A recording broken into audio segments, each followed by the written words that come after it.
thanks so much for taking part in this GC Index Masterclass. By way of context, I'll ask you to do a brief intro if you wouldn't mind, but by way of context, you came through recently your second re-accreditation for the GC Index. So you've been on the journey for about 6 years, if not more. Yep. And have used the GC Index a lot.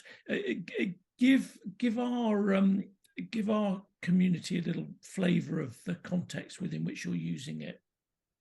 Thanks, John. Yeah, thanks for inviting me back to retell a little bit about this case study. I've been using the GC Index for since about 2017, which feels like almost no time and quite a long time. NHS background, by background, I'm a clinician originally in my first ever career, and most of my work now as a leadership and organisational development is still in the NHS and the public sector. And I've been using the GC Index as one of the tools for my leadership and organisational development practice with the NHS for most of that time on a couple of big programs with an organisation called Aqua in the Northwest, particularly on a program called the Advanced Improvement Practitioner Program. And this case study has come from a participant that is on that Improvement Practitioner Program. Yeah, that's great. Thanks, Kev. Now, in terms of how we're going to structure this, what we've decided would be most helpful for people is for us to focus on those 4 steps within a review that usually lead to a successful review. What's the context? How did you position your role in the GC Index? How did you validate the profile? And what were the so whats to emerge? And as I listened to you first time round, there were just so many interesting themes that came from your conversation. But let's do it in that step-by-step way, and we can highlight some of the themes and also what you were looking for. So here's someone who's a game changer playmaker, which is one of the least frequent combinations. But in terms of context, then, Kev, in a review, tell us what you do and what you're looking for. Setting the context really well, for me, is about setting the relationship between myself and the participant really well. Kind of starting by understanding where they're at, where they have got to, and what is going on for them at the moment. So for this participant, they're on a leadership program called the Advanced Improvement Practitioner Program.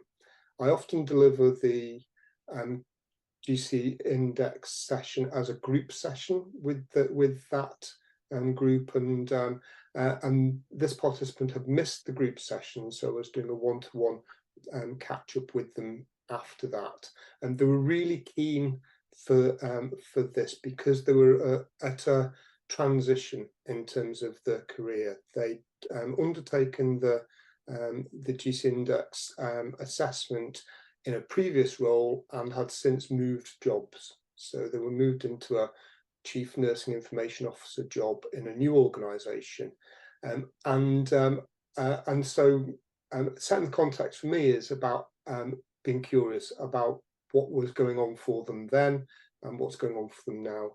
And the conversation that we had explored how frustrated this participant had been in the previous role, how they'd felt it was they weren't really being feeling rewarded, and that they were feeling like the job was really getting on top of them. They were becoming quite obsessive about the job, very frustrated by what was going on, very frustrated by what they couldn't do, and part of that frustration had led to some unhealthy behaviours around work-life balance and things like that, and had led to the looking for a new role as well. So there was a real sense of being at a crossroads, wanting to understand why some of the stuff had happened previously, maybe get some insight into that, and start to think about how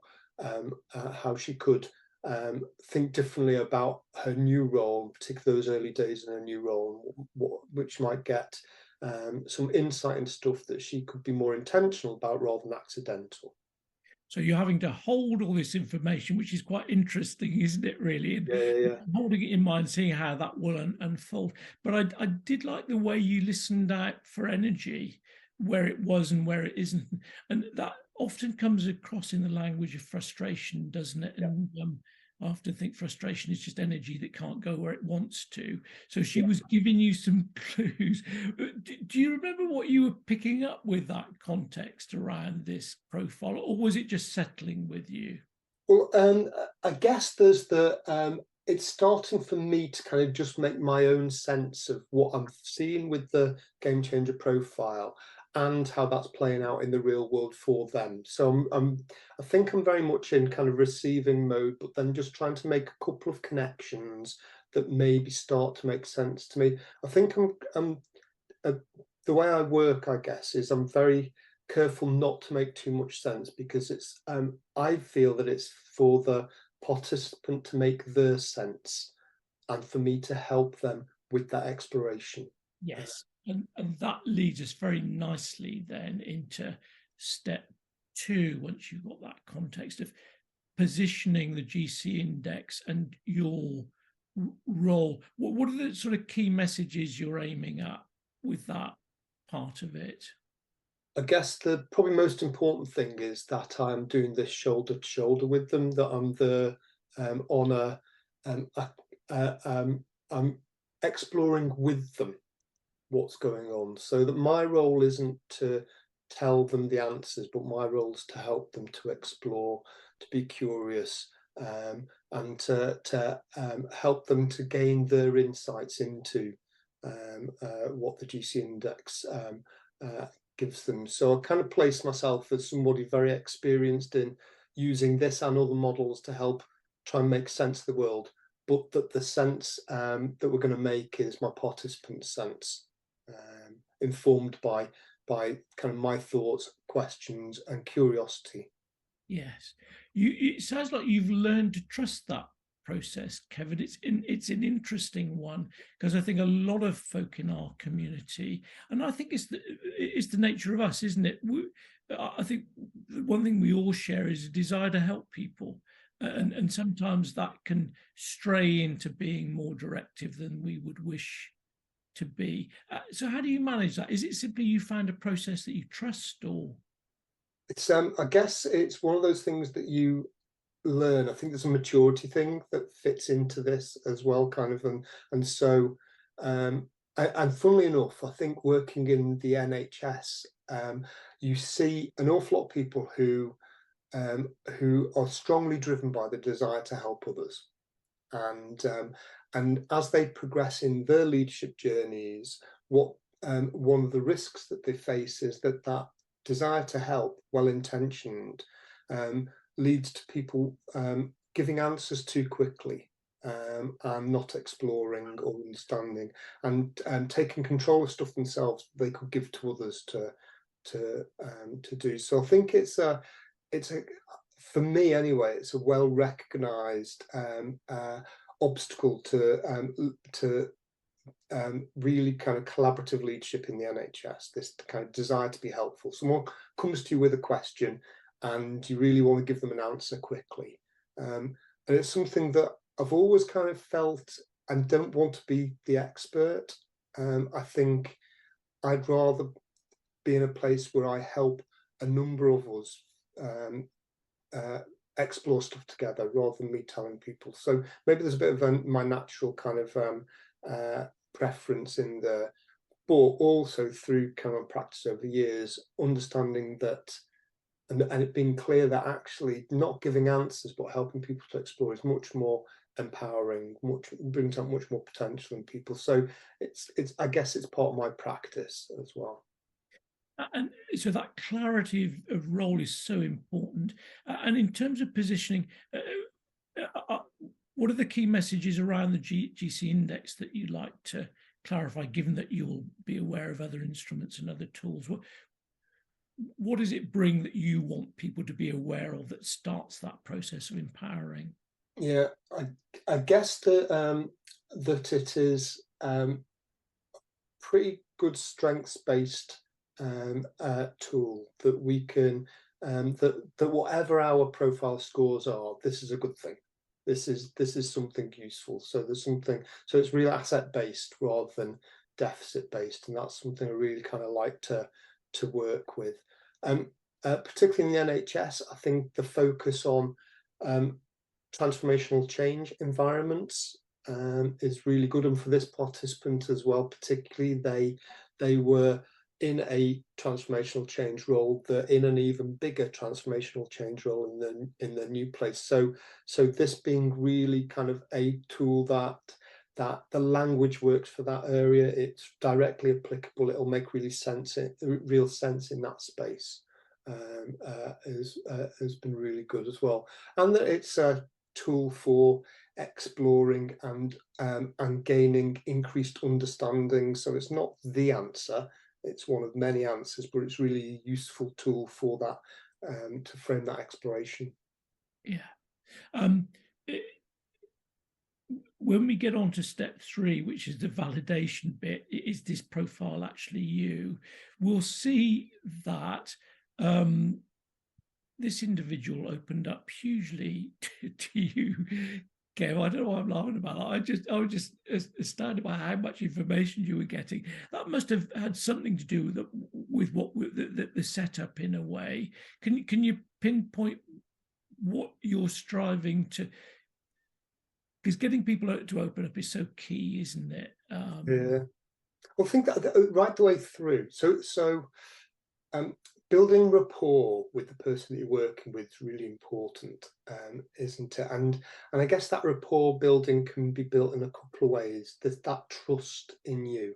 Part of it could be about competence, the kind of, I know the tool, I know the subject, I know that sort of stuff. But another bit of it, I guess, is about intention and what's in your heart, and kind of my setup is about I am here for you. This is yours. This is something we're working on for your benefit and for you to get stuff out of it. So intentionally placing the focus on the participant and what they gain, and my role being to support what they want out of it, not with some other agenda, I think helps them to build a level of trust. I'm very conversational. I'm very kind of just chatty about it. I don't have a set script to go through, but I listen really hard to figure out the things that I might be nosy about. I use that word intentionally. Like, I think it's a good way to be a bit nosy. I agree with you. I agree with you, and that's why taking that pressure off you to perform in some way frees you up to be nosy and to ask those key questions. I think so. I like that. I like people Curious with good intentions. Yeah, and sometimes trust your instincts too. Yeah. With that. So here we are, that third stage of validation. As we know, you can't impose a profile, and if it doesn't resonate for someone, you've got nowhere to go. If it does, it can provide a wonderful platform for thinking about the implications. Give us a flavour. How did she receive this profile? But so I gave her a chance to read through the profile after we'd done all the setup, and just with an invitation to kind of mark anything that she really thought was meaningful, it seemed important, that she either agreed or disagreed with, or had some strong reactions to in any way, and just let her kind of read through it for a few minutes to get her own first sense of it. And after reading through, she came back to me and said, well, yep, that's me. As well, which kind of happens sometimes, doesn't happen all the time, but happens sometimes. She said, yeah, that's definitely me. And what was she picking out in this balance profile? Because those are the things you're obviously listening out for, and you'll want an understanding of, is this actually, she sees it, but is it true? But yeah, go on. How do you pick that up? Yeah, so following up then, it's my answer to that question. Yep, it's me. Okay, which bits really shouted out to you as being you? Which bits did you think, yeah, this has got me? And there was elements of kind of the her, particularly her game changer kind of profile, and that she was saying it seems to understand a bit about some of my frustrations. It seems to it describes me really well. It describes kind of where my energy is really well. So you're getting into developing a picture of how this profile manifests in the real world. Yeah. So yeah. Well, because I think this goes back to your nosiness thing again too, doesn't it? You have an appetite for. Tell us the story, Kev. Actually, tell us how the conversation went. So so the conversation then got into think about, well, okay, so how does this why has this got you, and how does that play out then? How is this playing out in work? So we'd started to talk about the frustrations that she touched on in her previous role, and the fact that she was really, she was really committed to work, but didn't feel like people had spotted that commitment, and she was got very kind of upset at that lack of recognition for her and her team, and this led to her working harder and harder and putting more and more time into work and doing less at home. And she started to say, I absolutely after work, I've got nothing left. I'm switched off. I'm exhausted at home. All my energy is going into it because I have this desire to give. I have this team that I want to look after, and I have these ideas that are right and brilliant. And if only other people would get them,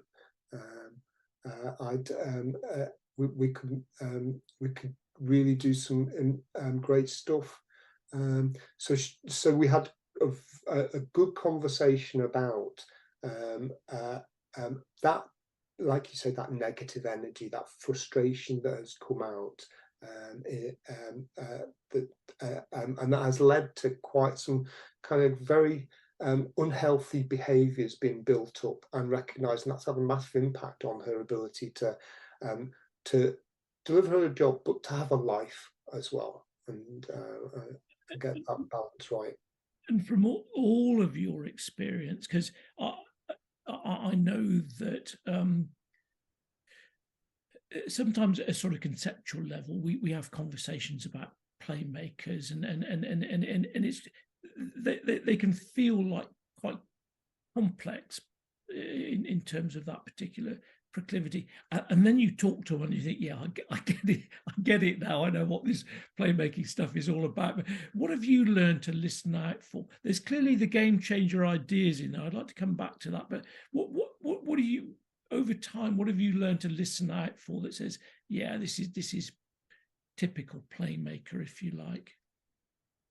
Yes, there's an element of empathy, so of concern or interest for people beyond yourself, a kind of natural want to go there, whether it's looking for making the best of others, or it's interested in others, or how I connect with others. So there's kind of a natural curiosity to go that direction, to be and maybe this is an NHS context thing, because lots of the people I've worked with are NHS, but there's a caring element, I think, to it.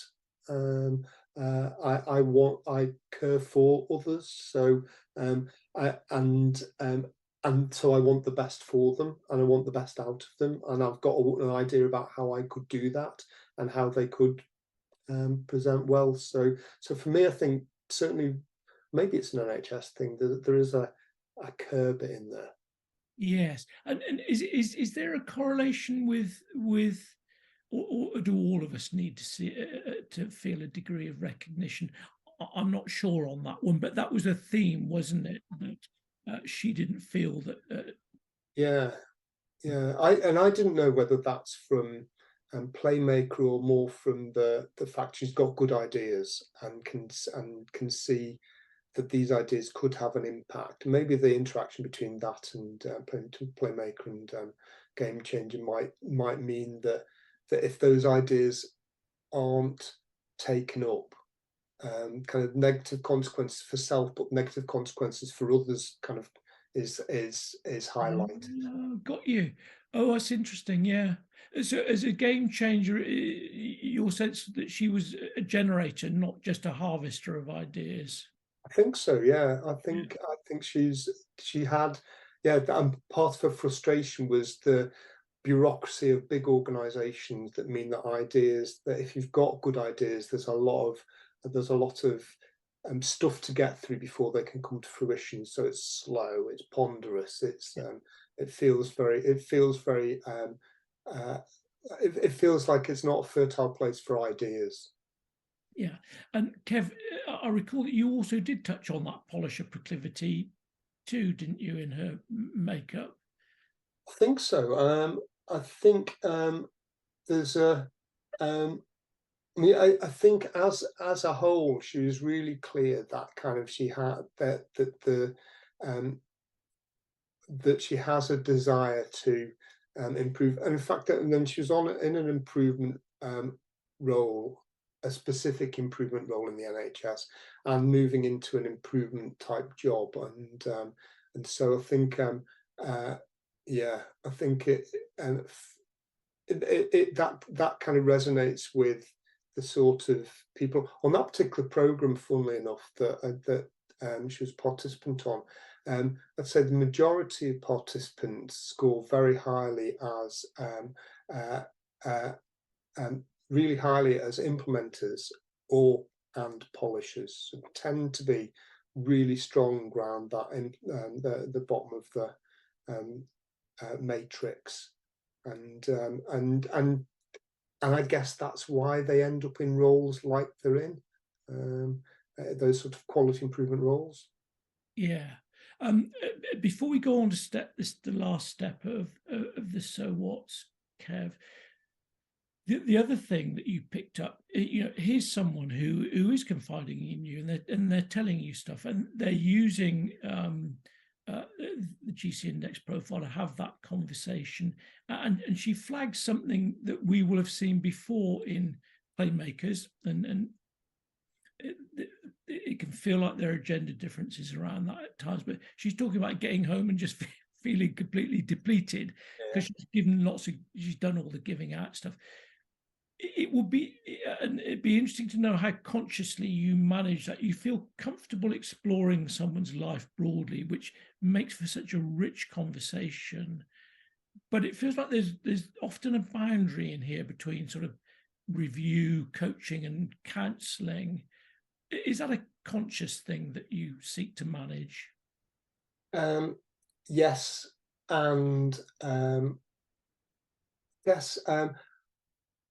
I believe that we're whole human beings, and you can't rip that work bit of you and your non-work bit apart. So they're inextricably linked. So it's almost inevitable that some of this stuff that we talk about, from starting from a work context, will also spill over or have non-work stuff as part of it. And I guess I am very comfortable with it and will happily allow someone the space to explore stuff that's not necessarily work related, and encourage them to continue to explore it if they want to. But I guess it's the choice for them. So I probably, in some of my setup, I probably do say that this could be relevant to work, but there might be things that that are also have an impact outside of work. And if that's stuff that a participant wants to is willing to, is comfortable to share with me, I'm happy to provide a space to listen to that and explore it. I'll be listening out for and careful about, well, what are my boundaries here? I'm not a therapist for this, and that's not my role here. And so we'll definitely check about whether someone's comfortable with what we're talking about, thinking about the how relevant this is to what we're doing today as well, those sort of things. And but my role, I think, will be to provide a space to listen to them. I'm not trying to give them an answer to what they're sharing with me. I'm there to listen. But what we'll see when we get to this last step of the so what's, because you know, I think we often say that if you don't get to some so what's, whether they're insights or actions, then what have you been doing almost? But I think the best reviews are those where, consistent with this view of wanting to empower people, they get there before we do, really, even though we facilitated that. What was your experience with her? What was she latching on to that was emerging as a so what? I think the first thing that was the most useful thing for her to latch on to was the um, developing understanding of why she might have been so frustrated in her previous role. So making sense of that negative energy that had kind of really annoyed her. She didn't like the fact that she was like that. So being able to start to make sense of that with the playmaker game changer interaction, game changers not being being a tough characteristic to have in the NHS. I think not necessarily always being appreciated. That caring nature of the playmaker, the frustration of what a team could or couldn't get done, and things like that. So making sense of that, starting to make a bit more sense of that, and being able then to process some of that in a positive way, to be able to give us some thoughts about how am I going to land in this new role. Really, really useful, yeah. That's interesting, isn't it? So sort of reframing the frustrations, Yeah. almost, so that then you can do something with them rather than just experience them as frustrations. Yep. Oh, that is a very interesting way of looking at it. And so that landing in the new role, what were the things, do you think, Kev, that were the key points? And then what was really interesting was her thinking about reframing some of this stuff that maybe she might have thought was a negative as being a positive. So if game changer is a large part of her, of how she is, how does she make sure that is seen and heard in the new organization? Because interestingly, even though she's, this unusual playmaker game changer, and often, certainly I often think, and when I looked at her profile before I met her, I often think there's an element of confidence and maybe extroversion might be attached to some of this. But she was definitely had a more introvert type of profile, and found that while she had lots of these ideas, she had struggled to have a voice in her old organisation. And so she really started to latch on to, how do I get my voice in this new organisation? How do I find my voice in this new organisation? How do I get the confidence to say that? And part of that was recognising, actually, I probably have got good ideas, but they weren't right for this old organisation. They might well be right for this new organisation, and so I need to then find out, who do I need to tell them to? Who do I need to have my voice heard by? And also recognising that if these were her strengths, who was she going to get to help with the things that weren't her strengths? Who was she going to put on the board of directors of her to support and develop her, and to draw on her kind of playmaker skills to kind of put that informal support team together. Yeah, yeah. That's lovely. If this were the beginnings of a coaching program, here's session one. You're shaping a powerful agenda here, aren't you? Yeah, absolutely. Then you can track over time and offering a different sort of support and a different sort of focus. Final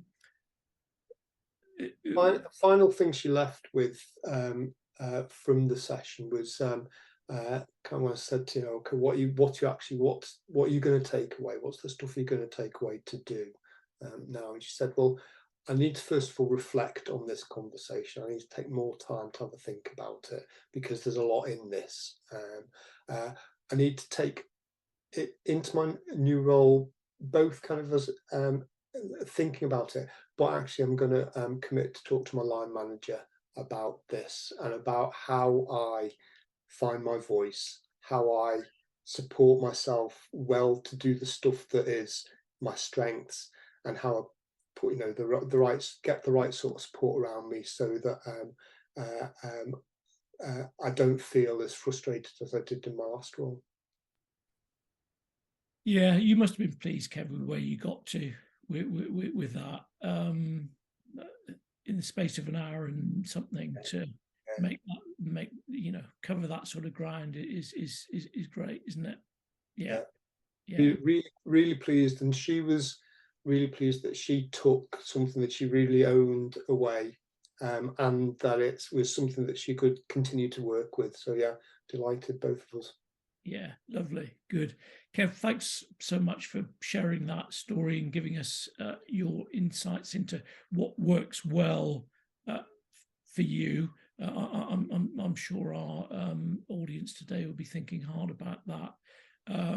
So thank you, and good to have you on our GC Index journey. Thanks a lot, John. Thanks for inviting me back.